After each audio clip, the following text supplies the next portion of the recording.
Hi, I'm Adam. Today I'm going to be talking about BareBones Fantasy. BareBones Fantasy is a D100 light system, which I looked around for. I think it's just this game that uses it, maybe a few others after it.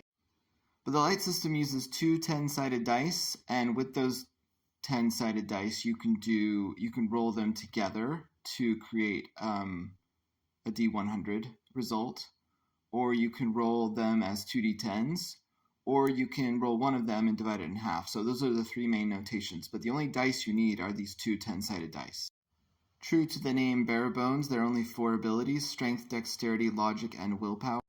And there are 8 skills. And when I say skills, there's something closer to classes in my mind, in that it's a fantasy archetype. There's cleric, enchanter, leader, scholar, scout, spellcaster, thief, and warrior. They go from levels 1 to 6, and then you add your skill score. Every time you do something in the game that requires a roll, you roll a D00. That's the notation I use. That means one of the D10s is like the tens column, and one of the D10s is like the ones column, and you can generate a result that's between 1 and 100. At character creation, you roll 5D. That means the 10-sided die 5 times. And then add 30 for your ability scores, or you can just choose the standard array, which is 50, 55, 60, and 65.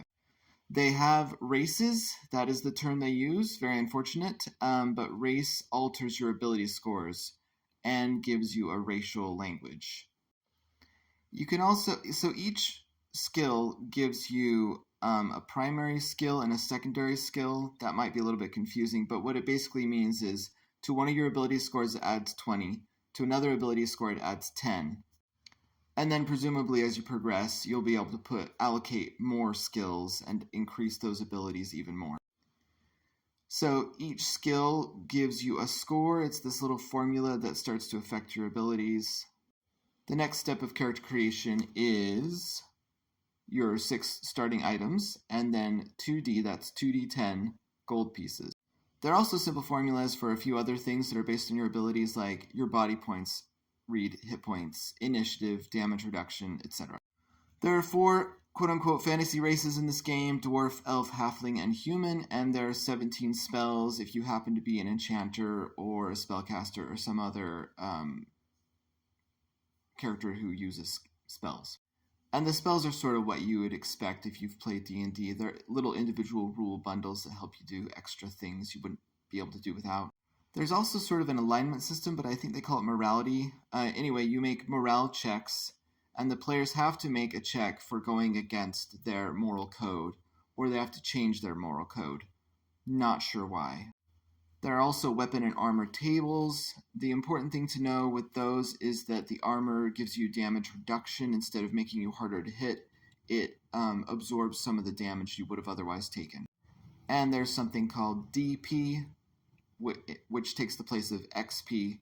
And it's like this little currency you can earn and then spend on improving your skills, abilities, or languages. I forgot to mention rolling doubles. So if you roll 2d10 and you get an 8 on each of them, then that is a critical success or a critical failure, depending on what you needed for that roll.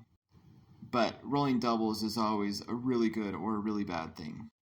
When you hit 0 body points, you're unconscious until the battles end, but you can wake up if you have a successful strength check. Otherwise, you are dead, no takebacks. You can heal naturally, that's 2 body points per day, or with magic, that's 5 body points per casting, I guess. In this game, you have to roll initiative, and the attack and damage rolls are separate rolls. Rounding out what I've talked about, 11 conditions are in this game, such as fatigue, immobilized, weakened. If you've played D&D 5th edition, it kind of makes sense. Those are the only ones that sort of stood out to me. And then the creature stat blocks are very simple. It's just 4 lines, 3 columns, mostly numbers. Some of the bigger creatures, the more dangerous or more thematic ones, have extra abilities on top of that, but they're still very, very simple. So, will BareBones Fantasy be my next default tabletop role-playing game? In a word, no. I don't think we should be using the term race anymore, and I'm especially not keen on the idea of racial languages. That always struck me as weird. I don't like alignment. Um, Give it a new name, but I still don't like it.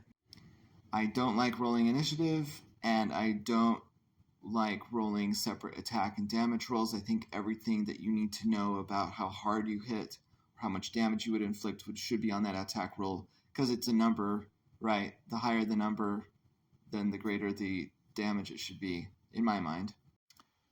But that's just my opinion. You can check it out for yourself. It's on drivethroughrpg.com. Until next time, I'm going to be looking for my next favorite tabletop role playing game.